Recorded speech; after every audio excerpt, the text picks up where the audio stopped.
A team of researchers has just announced a groundbreaking discovery beneath Egypt's Giza Plateau, a vast complex of underground chambers, shafts extending nearly 2 kilometers under the famous pyramids. Italian Scottish researchers claim they discovered a vast underground city under the pyramids. It's an unbelievable story using synthetic aperture radar. So, and why now? Like, how they just discovered this now? Really?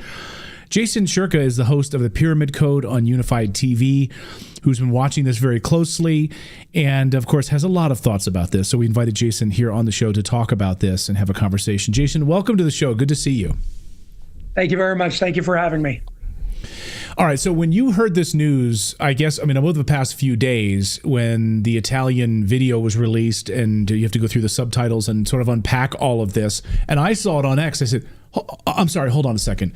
There's a massive underground city underneath Giza that's 3 kilometers deep, hundreds and hundreds of meters wide. Like, what? What did you think when you heard this? So what I'd like to do is actually break down a few facts for everybody, because everybody's hearing this news from a bunch of different sources. Some is true, some isn't. Nobody really knows what to think. But what I thought when I first saw it was, thank God, finally somebody is speaking about this, because what you're hearing now is nothing new. As a matter of fact, the study, or so-called the research that these Italian researchers did, their names are Corrado Malanga, I believe, and Filippo Biondi. They're both researchers in the radar and remote sensing research aspect of things. And they actually published a peer-reviewed study and their research in an article titled Synthetic Aperture Radar Doppler Tomography Reveals Details of Undiscovered High-Resolution Internal Structure of the Great Pyramid of Giza. But guess when that was actually put out? It wasn't a few days ago. That research was put out in 2022. So my question, number one, why are we speaking about it now if it came out in 2022? Right. Well, that is a great question. Do you have an answer as to why we're just learning about this now? I mean, and I know you have documented a lot of this going back years. And in fact, there's recorded information going back to, I mean, wherever you come down on this, I don't know. But Billy Meyer and his contactee publications in 1953, and this is verifiable, by the way. This is copyrighted, verifiable information of Billy Meyer specifically talking about going underneath, being transported in a beam ship and going underneath the pyramids in a massive underground chamber. Now, you might laugh at it, but it was published in 1953. I mean, so why are we learning about this now, Jason? So I'll cover both sides. I'll cover the factual side, and I'll cover the side that some people may call weird, but it's important to note because there are coincidences, and then there are things that just can't be coincidence. So factually, what happened over here is it's called SAR data, synthetic aperture radar data. Along with that came this proprietary software that was created by one of those researchers, the Italian researchers. And the way that it works is it transforms the radar signals that they're detecting into something called photonic information.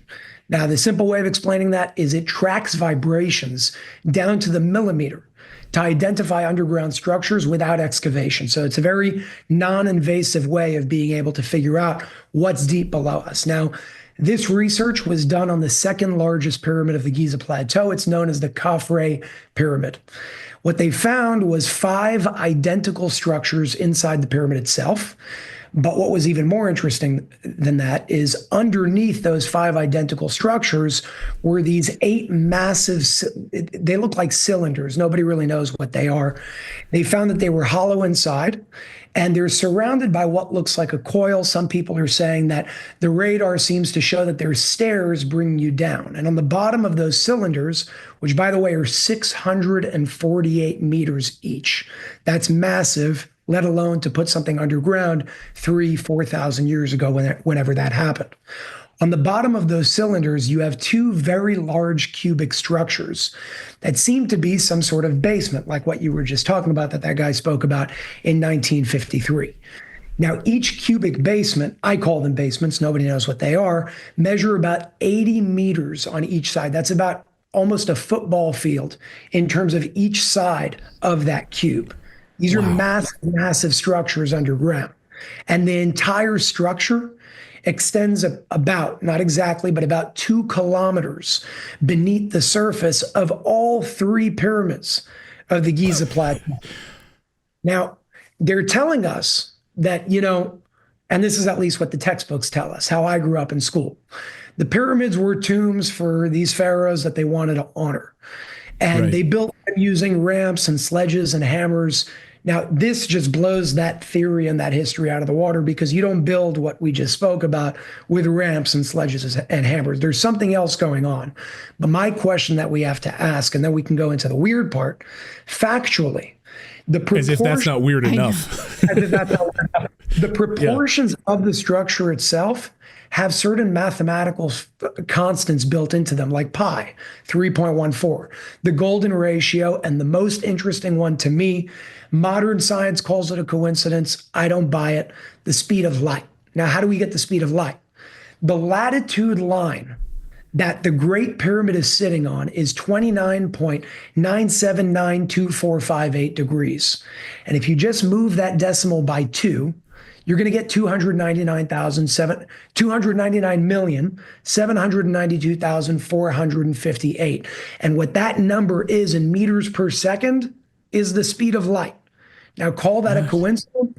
I don't think it's a coincidence. They knew something, and we don't understand how they knew it. But somebody's just saying they placed it to this degree, 6, 7 decimal points after the zero, to the exact point of the speed of light in meters per second.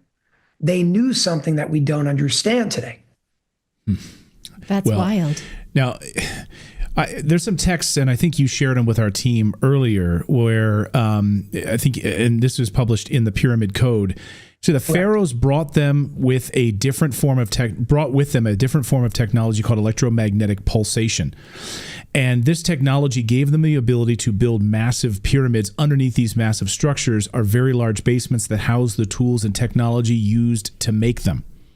So, to my knowledge, no one has found these basements under the pyramids, according to the text that you provided. So this was published. This was published back years ago, that we were being told that they built these massive basements there. So we have the documentation of this. So what you're reading from is a document called the Pyramid Code. It's not something that I wrote. It's something that I was given back in July or August of 2020. The person who wrote it likes kind of remaining behind the scenes. He doesn't like being in the spotlight. He gave it to me, and he said you could share it with the world. So that's what I did. And everybody called me crazy. They said, Jason, they're pyramids, they're tombs. Leave it alone. They built it with water and hammers and sledges, and that's about it. And it turns out that when this document that came out on September 9th of 2020, free for the world on my website, it says exactly that. It says that this technology gave them the ability to build massive pyramids. And it specifically says, as you said, and I quote from the document, I'm reading it right in front of me, underneath these massive structures are very large basements that house the tools and technology used to make them. Now, this is a 44-page document. There's a lot of information that goes into what some may call the non-factual side of things. But when you kind of connect the dots, a lot of this makes sense. There's all these theories of, did humans build them? Was it really slaves, or were they extraterrestrial? All I know is we can barely build something like that today with the technology that we have. So there had to be some form of intervention back then. And we don't even need to go into textbooks. Look at the writing on the wall, literally in the pyramid. Look at the hieroglyphics on the wall. They tell us the story. There are literal carvings on the wall showing us pictures from 2,000, 3,000, 4,000 years ago that they carved, basically telling us that they had other forms of technology that are in many cases foreign to us today. And all you have to do is ask yourself, how do you pick up a stone, not to mention many stones, that our modern day technology and cranes can't pick up today? And if we connect the dots and use some logic, when you use sound, and there are certain universities that have done this, using sound waves to move very, very heavy objects without touching them, it's all a matter of frequency. You use the right frequency, you can break a glass. You use and the isn't there frequency to move things. Isn't there imagery of this in the Mayan pyramids as well, using these sound techniques, and almost it looks like magic wands of some of the imagery directing the building of these structures with what looks like a magic wand? It's very interesting that you brought that up because that's another point of logic that we need to bring up. I like going into the theories and connecting some dots, but I need fact to base that off of. And from what we're told, thousands of years ago, we were not very advanced, as far as they tell us at least. And therefore, we couldn't have really communicated across continents, right? Christopher Columbus only discovered America, a few hundred years ago. But if that were true, please explain to me, and this is a question, not an answer, explain to me, how is it that there are pyramids all over the planet that have, in some cases, the same inscriptions and carvings into the stone of certain objects and stories if we didn't have any interplanetary communication back then? And it begs the question, well, did we? And are they not telling us something? Because if what I'm saying right now is accepted by modern day science and archaeologists around the world, it changes all of our history. It would bring us to the point of saying maybe we were more advanced back then than we are today. And maybe had those advancements today, humanity would be a whole lot more empowered. But if you go to politics, look what we're fighting over. We're fighting over oil. We're fighting over gas. We're fighting over energy. What happens if what the Pyramid Code series and the document says is true? What happens if what Nikola Tesla was saying over 100 years ago was true and free energy is possible? Well, the people that are fighting over natural gas now have a common enemy. It wouldn't just be World War III. It would be World War IV based on what they would be fighting over, because free energy would change the world for the better for humanity. It would destroy the powers that be today. Right. Oh, it's unbelievable. I kind of come back to just thinking about Billy Meyer again, 1953, telling us what he saw there, and then people just dismiss this out of hand. Traveling there on these beam ships as a contactee case, you can, again, dismiss it if you want. He published it in 1953 and told us about these massive caverns. So where do things stand now with the research on this, Jason? Like, I know there's people that want, obviously, a second opinion, verifiable information. Now that we think that these things are there, these massive cylinders underneath the pyramids that go down, 3 kilometers, where do we stand with the research? Are we going to go and do some sort of excavation, second opinion? Where do things go from here?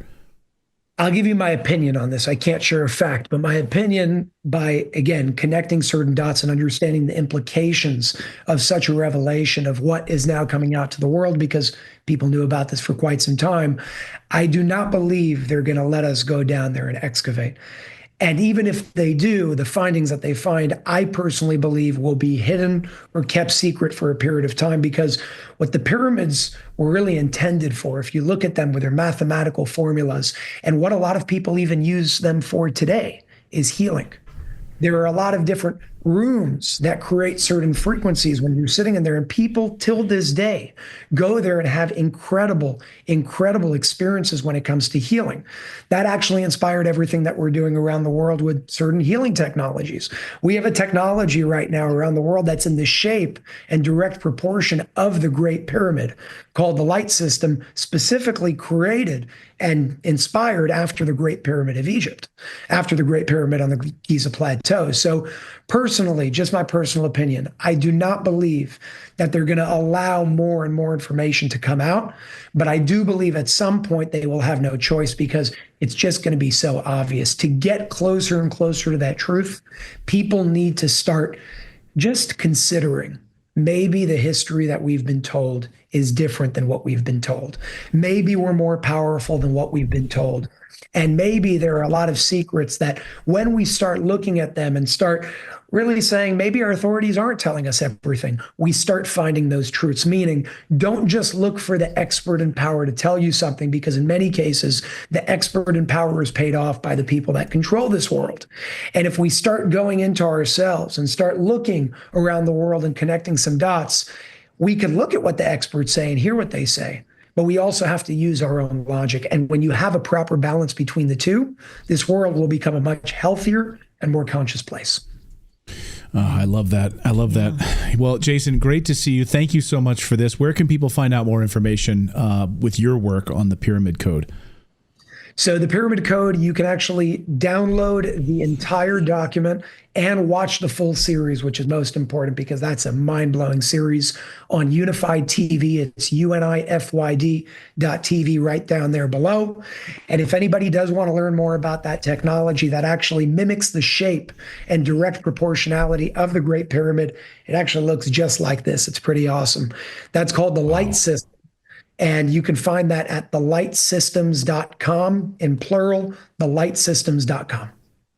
Awesome. Thank you so much. Thank you, Jason. Great to see you. Really appreciate that. Thank you. Jason.